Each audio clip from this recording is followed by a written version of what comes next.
امام جو ہے پیسے لے رہا ہے. ٹھیک, یہ بات یاد رکھیں, ہر نماز شروع ہونے سے پہلے کیا ہے؟ نفل ہے یا فرض ہے؟ نفل ہے یا فرض ہے؟ جیسے ہی آپ نے نماز شروع کی تو ساری نمازیں کیا بن جاتی ہیں؟ نفل بھی کیا بن جاتے ہیں؟ فرض بن جاتے ہیں. آپ نے 2 نفل جب شروع کر لیے اس کے بعد وہ نفل کیا ہیں؟ فرض ہے. اب آپ کے اوپر پورا کرنا کیا ہے؟ لازمی ہے. شروع کرنے سے پہلے اللہ نے آپ کو اختیار دیا کہ یہ نفل ہیں, اب آپ کے اوپر ہے ذمہ داری لینی ہے یا نہیں لینی ہے. جو نہیں لیتا ہے اس کا کوئی محاسبہ نہیں ہوتا ہے, جو لیتا ہے اس کا محاسبہ ہے. فرمایا اگر 2 رکعت نماز نفل پوری نہیں کرو گے تو قضا کرنی پڑے گی, اس کو پورا ادا کرنا پڑے گا. پہلا یہ ذہن سے باہر نکلے تو پھر سارا ماحول اچھا رہتا ہے. ہر شخص اپنی ذمہ داری جس قدر, یہی ہے بات ہے, مسجد کی ذمہ داری دینے سے پہلے امام سے سب سے بات ہوتی ہے, آپ پیسوں کے ساتھ کریں گے یا پیسوں کے بغیر. کچھ لوگ پیسوں کے ساتھ اس ذمہ داری کو قبول کرتے ہیں, کچھ پیسوں کے بغیر کرتے ہیں. پیسوں کے بغیر ذمہ داری قبول کرنا بڑا باعث ثواب ہے, باعث اجر ہے. جب ذمہ داری قبول ہو گئی, اب پیسے والوں میں اور فری والوں میں کوئی فرق نہیں رہا. دوسری بات, ہمارے ہاں مسجد کی انتظامیہ میں یا کہیں بھی ٹرسٹ کے اندر, کہیں بھی ویلفیئر میں, کسی بھی جگہ پہ عہدے بنائے جاتے ہیں. جب عہدے بنائے جاتے ہیں نا, ان عہدوں کی ذمہ داریاں اکثر لوگوں کو معلوم نہیں ہوتی ہیں کہ ذمہ داری مثلا صدر ہے تو اس کی ذمہ داری کیا ہے, نائب صدر ہے اس کی ذمہ داری کیا ہے, جنرل سیکرٹری ہے تو اس کی ذمہ داری کیا ہے. یہ ساری کی ساری ذمہ داریاں ایک بندے سے پوری کروا رہے ہوں گے.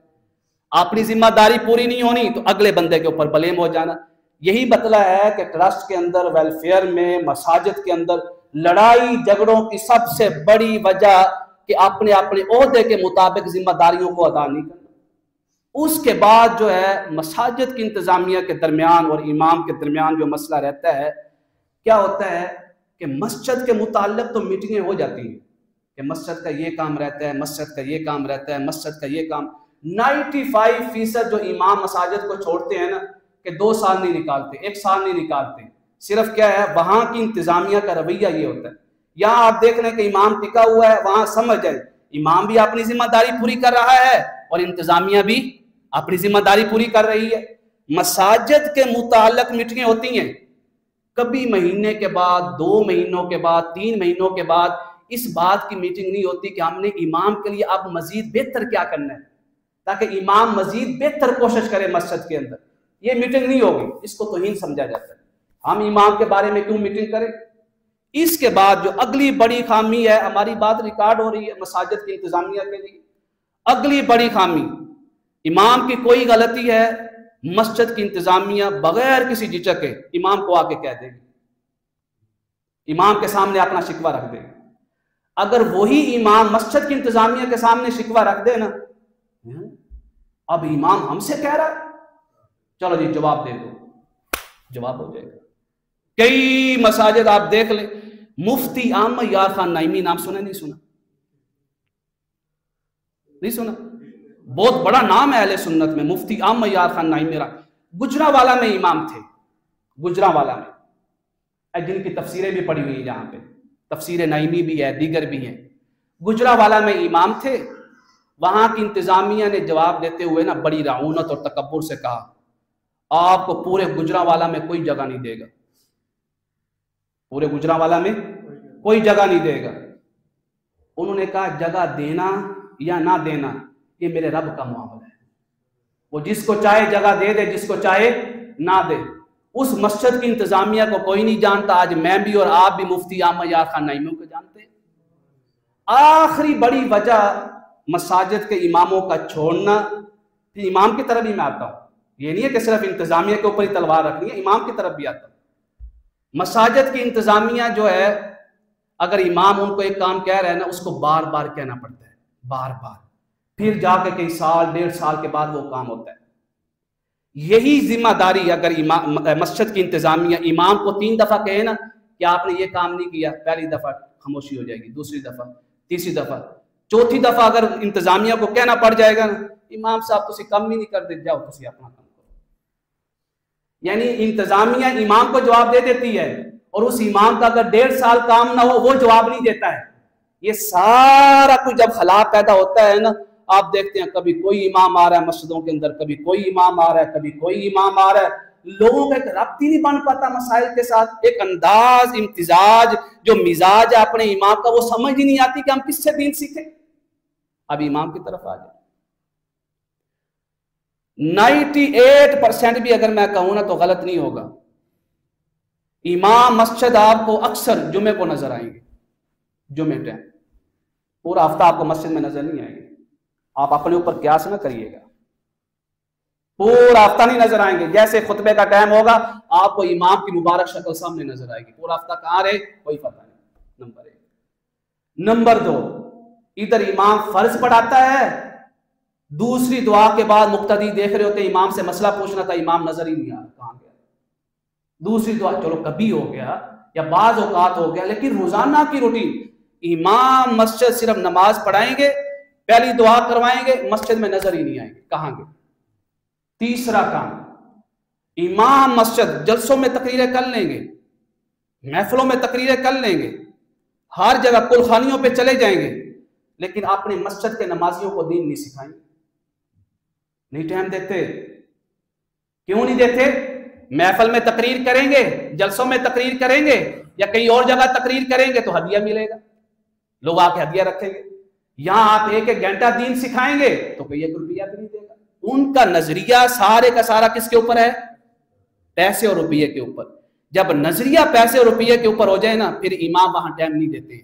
جب نظریہ اللہ کی رضا کا ہو کہ لوگ کو سیکھ کے جائیں تو پھر وہ 2-3% امام بچتے ہیں جو اپنا ٹائم نکال کے نمازیوں کو دیتے ہیں، دین سکھاتے ہیں کہ کوئی آ جائے سیکھ جائے، تاکہ کوئی بھی دین سیکھ جائے گا عمل کر لے گا تو ہماری بھی نجات کا ذریعہ بن جائے گا۔ اسی قدر جو ہے مسجد کے نمازی، تیسرا مرحلہ مسجد کے نمازیوں کا ہے۔ سب سے پہلی بات ہے درس ہوتے ہیں، جب درس نہیں ہوتے، مولوی درس نہیں دیتا یار، ٹائم نہیں دیتا مسجد کو، جب وہ امام ٹائم دیتا ہے تو وہی مسجد کے نمازی جو شکایتیں لگا رہے ہوتے ہیں وہ نظر ہی نہیں آتے۔ دوسری بات، اس مسجد کے نمازی، یہ نمازیوں کا رویہ بتا رہا ہوں، وہ اگر مسجد کا نمازی ہے نا کسی وجہ سے مسجد چھوڑ گیا ہے، کسی وجہ سے، اس نے مسجد کی اس وجہ کا نام نہیں لینا، وہ پتہ ڈائریکٹ کیا کہے گا، میں امام کی وجہ سے نہیں جاتا ہوں۔ کس کی وجہ سے نہیں جاتا ہوں؟ سارا ملبہ امام کے اوپر،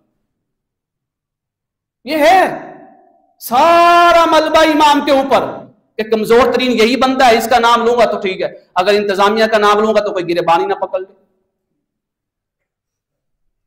اگلا رویہ کیا ہے؟ ہماری مسجد کا ماحول بہت پیارا ہے، آئیڈیل ماحول ہے۔ بعض کیا ہے مسجدوں کے نمازی کوئی بات ہو نہ ہونا مولوی کے ساتھ سوکن والا تعلق رکھتے ہیں، سوکن والا،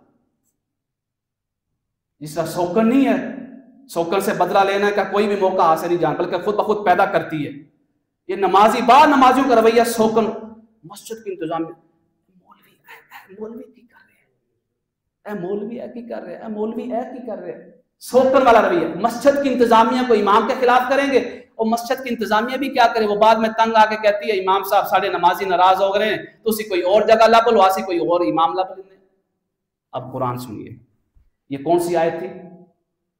تو ملبہ صرف ایک طرف نہیں ہے، ملبہ سارے کے اوپر، کوئی ایک دوسرے کے اوپر خوشی نہ منائے، امام کے اوپر بھی ملبہ، انتظامیہ کے اوپر بھی، اور مسجد کے نمازی۔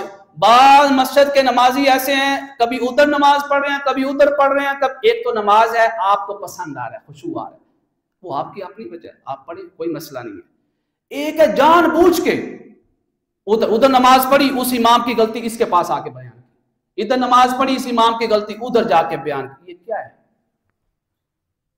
ہم سب جب تک اپنے رویے صحیح نہیں رکھتے مساجد کی رونقیں بحال نہیں ہو سکتی۔ اگر مساجد کی رونقیں بحال کرنی ہے ہر شخص کو اپنے اپنے دائرہ کار میں کیا کرنا ہوگا؟ کام کرنا ہوگا۔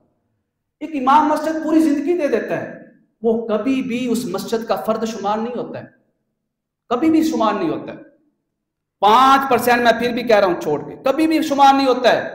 اس کی عمر اگر ہو گئی ہے نا 18 سال، اس کی عمر کافی ہو گئی، بعد میں کیا کہیں گے؟ جواب ہے۔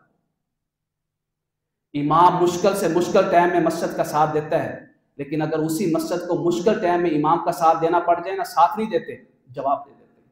یہ وہ سارے رویے ہیں جو نمازیوں کو بھی دین سے دور کر رہے ہیں، امام کو بھی دین سے دور کر رہے ہیں، اور انتظامیہ کو بھی دین سے دور۔ پھر نمازیوں کا اگلا رویہ آخری، ساری ذمہ داری انتظامیہ کے اوپر ہے۔ یہ نہیں آ کے پوچھتے کوئی ضرورت تو نہیں ہے مسجد کے لیے، کوئی آپ کی کوئی شے ہو، کوئی کچھ کرنا ہو، آپ ہمیں بتائیں، ہم آپ کے ساتھ تعاون کرتے ہیں۔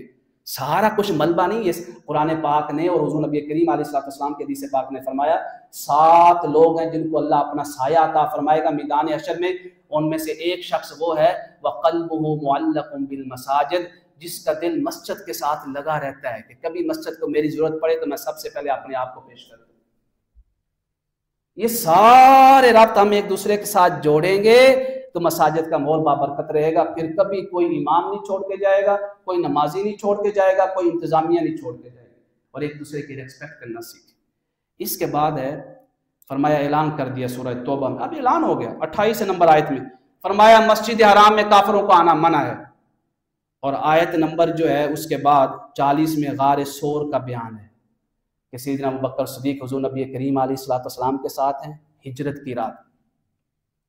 تو ہجرت کی رات جب ساتھ ہیں تو وہاں پہ ان کو تھوڑا سا خوف ہوا کہ کوئی نقصان نہ پہنچا دے، تو حضور نبی کریم علیہ السلام نے سیدنا ابوبکر صدیق سے فرمایا لا تحزن، غم نہ کر، خوف نہ کر، ان اللہ معنا، اللہ ہمارے ساتھ ہے، وہاں تسلی دی۔